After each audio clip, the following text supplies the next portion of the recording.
काली पहाड़ी वाला भूत। लकड़गंज नाम का एक गांव था। लकड़गंज में एक बहुत खूबसूरत पहाड़ी हुआ करती थी, लेकिन इतनी खूबसूरत पहाड़ी होने के बाद भी गांव के लोग वहां जाने से बहुत डरते थे। गांव वालों का मानना था कि वहां एक भूत रहता है, जिसे गांव वाले पहाड़ी भूत कहते थे। गांव में उस पहाड़ी वाले भूत के डर के कारण गांव में शाम 6 बजे के बाद कोई भी उस पहाड़ी पर नहीं जाता था। पिछले दिनों गांव के एक चरवाहे की कुछ बकरियां रात को उस काली पहाड़ी पर चली जाती हैं और दोबारा घर वापस नहीं आती हैं, जिसके बाद गांव में एक सभा का आयोजन किया जाता है। जैसा कि आपको पता है, हमारे रामू चरवाहे की कुछ बकरियां काली पहाड़ी पर घूम गई हैं और बहुत ढूंढने पर भी इसे कहीं नहीं मिली है। इसलिए आज की सभा में हम चर्चा करेंगे कि उसकी बकरियों को ढूंढने काली पहाड़ी में भूत की गुफा में जाना है या नहीं। अरे चर्चा क्या करनी है सरपंच जी, इसकी कुछ बकरियों के लिए अब हम गांव वालों की जान दांव पर थोड़ी ना लगा देंगे। हाँ हाँ, हम नहीं जाएंगे। तो ठीक है, इस गांव का सरपंच होने के नाते मैं ये निर्णय लेता हूँ कि आज के बाद अगर कोई भी उस पहाड़ी वाले भूत की गुफा में गया तो गांव का कोई भी आदमी उसे ढूंढने नहीं जाएगा। तो आगे से सभी लोग इस बात का पूरा ख्याल रखें। सरपंच के फैसले को गांव के सभी लोग स्वीकार कर लेते हैं। गांव के 2 बच्चे ऋतिक और बिट्टू बहुत अच्छे दोस्त थे, लेकिन दोनों जितने छोटे थे उतने ही ज्यादा शरारती भी थे। वो आए दिन कुछ न कुछ शरारत करते ही रहते थे। ऐसे ही एक दिन गांव में पेड़ के नीचे बैठकर दोनों बात कर रहे होते हैं। बिट्टू, वो देख, वो है काली पहाड़ी, वहीं रहता है वो पहाड़ी वाला भूत। तू भी किसका नाम ले रहा है पागल? मेरे दादाजी तो उस भूत के बारे में बात करने के लिए भी मना करते हैं। दादाजी कहते हैं कि वो हमारी बातें भी सुन सकता है।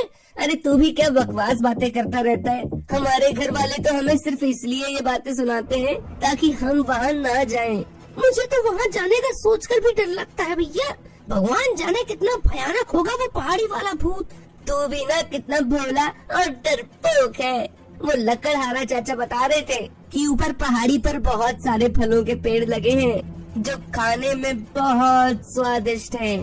तू कितना भी लालच दे ले, मैं उस भूतिया पहाड़ी पर जाने के लिए तैयार नहीं होने वाला। और तू भी वहाँ जाने का विचार अपने मन से निकाल दे।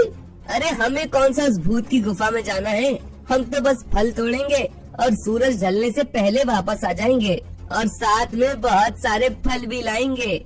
ऋतिक के बहुत मनाने पर बिट्टू भी काली पहाड़ी पर जाने के लिए तैयार हो जाता। अगले दिन ऋतिक और बिट्टू सबसे छुपते छुपाते उस काली पहाड़ी पर पहुंच जाते हैं।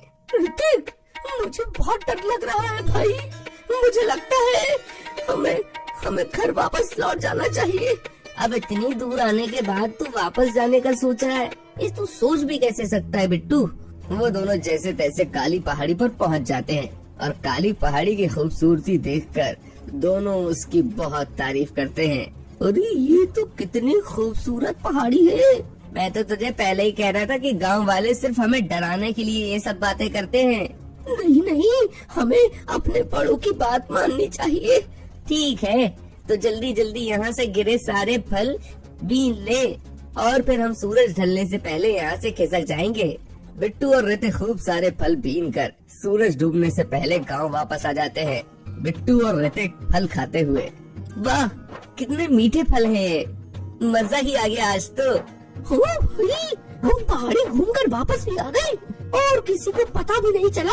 बिट्टू और ऋतिक दोनों रोज ही ऐसे अपने घर वालों से छुपते छुपाते हुए उस काली पहाड़ी में आ जाते हैं और फल तोड़कर सूरज डूबने से पहले गांव वापस भी आ जाते हैं। लेकिन एक दिन ऐसे ही काली पहाड़ी में फल की तलाश में घूमते हुए वो दोनों एक गुफा के पास पहुंच जाते हैं।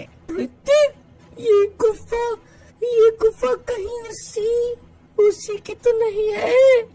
पता नहीं यार, चलकर पास से जाकर देखते हैं। नहीं नहीं, मैं नहीं जाऊंगा। इस गुफा में वो पहाड़ी वाला भूत हुआ तो। ऋतिक चल भाई, हम घर वापस चलते हैं। बिट्टू के बार बार समझाने पर भी ऋतिक उसकी बात नहीं मानता है और उससे कहता है, तुझे डर लग रहा है तो तू यहीं रुक, मैं पास से जाकर देख कर आता हूँ। नहीं ऋतिक, नहीं, उस गुफा के पास मत जा, बात मान मेरी, मत जा। बिट्टू के मना करने के बाद भी ऋतिक धीरे धीरे उस गुफा के पास पहुंच जाता है। ऋतिक, मेरी बात मान, वापस आजा भाई, अरे आजा यार। अरे देख, शाम हो गई है, सूरज ढलने वाला है, हमें घर वापस भी लौटना है। ऋतिक बिट्टू की बात को नजरअंदाज करते हुए गुफा के पास पहुंच जाता है और पैर फिसलने की वजह से गुफा में ही गिर जाता है। ऋतिक को भूतिया गुफा में गिरते देख बिट्टू जोर से आवाज लगाता है, ऋतिक बचाओ, बचाओ, कोई मेरे दोस्त को बचाओ, अरे बचाओ भाई। बिट्टू के बार बार चिल्लाने के बाद भी कोई उसकी मदद के लिए वहाँ नहीं आता। बिट्टू गुफा के पास जाकर ऋतिक को आवाज लगाता है, लेकिन उसे ऋतिक का कोई भी जवाब नहीं आता। आखिर में जब सूरज ढलने लगता है तो बिट्टू को लगता है कि ऋतिक को पहाड़ी वाला भूत खा गया और वो ऋतिक को वही छोड़कर डरते डरते गांव वापस आ जाता है। बिट्टू ऋतिक की गुफा में गिर जाने की बात भी किसी से नहीं कहता है। ऋतिक जब शाम तक घर नहीं आता तो उसके मम्मी पापा बहुत परेशान होने लगते हैं और यहाँ वहाँ फोन करके ऋतिक के बारे में पूछने लगते हैं, लेकिन ऋतिक का कहीं कुछ पता नहीं चलता। ऋतिक की माँ का रो रो कर बुरा हाल हो जाता है। ऋतिक के पापा, मेरा ऋतिक कहाँ गया, कहाँ गया मेरा ऋतिक? कहीं उसे वो काली पहाड़ी वाला भूत तो नहीं ले गया? नहीं नहीं, ऐसा नहीं हो सकता। मेरे ऋतिक को वापस लेकर आइए, मेरा ऋतिक कहाँ है, उसे वापस लेकर आइए। शांत हो जाओ सरला, हमारा ऋतिक सही सलामत होगा। तुम खाना खा लो, तुमने कल से कुछ खाना भी नहीं खाया है। नहीं, मुझे कुछ नहीं खाना, जब तक मेरा ऋतिक घर नहीं आ जाता मैं कुछ नहीं खाऊंगी। ऋतिक। वहीं दूसरी ओर गुफा में ऋतिक की आँख खुलती है। दरअसल ऋतिक मरा नहीं था, ऊंचाई से गिरने के कारण उसके सर पर चोट लग गई थी, जिसके कारण वो बेहोश हो गया था। ऋतिक आँख खोलते ही घबराकर मदद के लिए चिल्लाने लगता है, बचाओ बचाओ, मैं यहाँ गुफा में गिर गया हूँ, कोई निकालो मुझे, अरे कोई तो सुन लो, बचाओ मुझे, कोई है।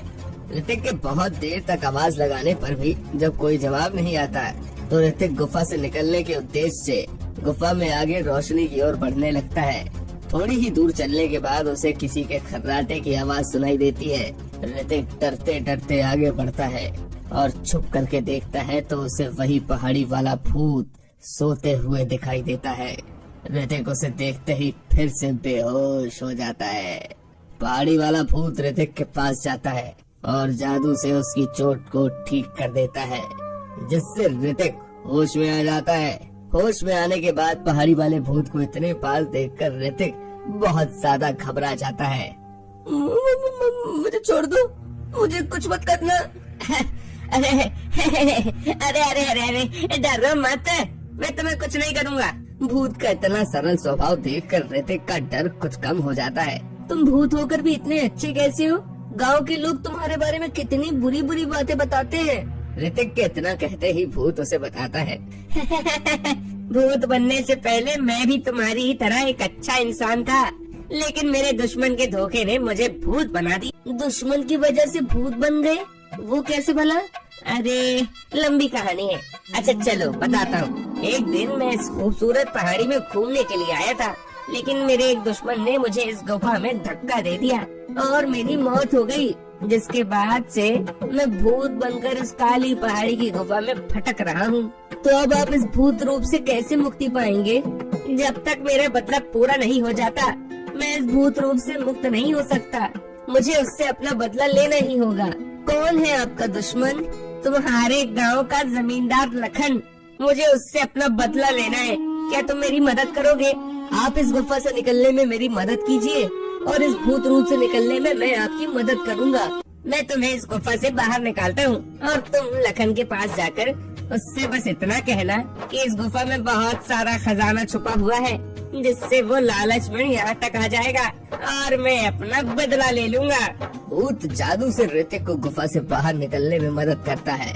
गुफा से निकलते ही ऋतिक दौड़ता हुआ घर वापस आता है।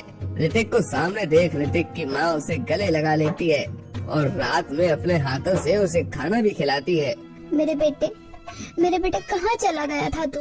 पेट भर के खा मेरे लाल, पेट भर के खा। कितने दिनों से खाना नहीं खाया मेरे बेटे ने। ऋतिक के गांव वापस लौटने के बाद उसका दोस्त बिट्टू उससे मिलने आता है। ऋतिक मेरे दोस्त, कैसा है तू? मुझे तुझसे कोई बात नहीं करनी है। तू मुसीबत में मुझे छोड़कर भाग गया था, उसके बाद तूने मेरे घर वालों को भी मेरे बारे में नहीं बताया। मुझे ऐसे स्वार्थी इंसान से कोई दोस्ती नहीं रखनी है।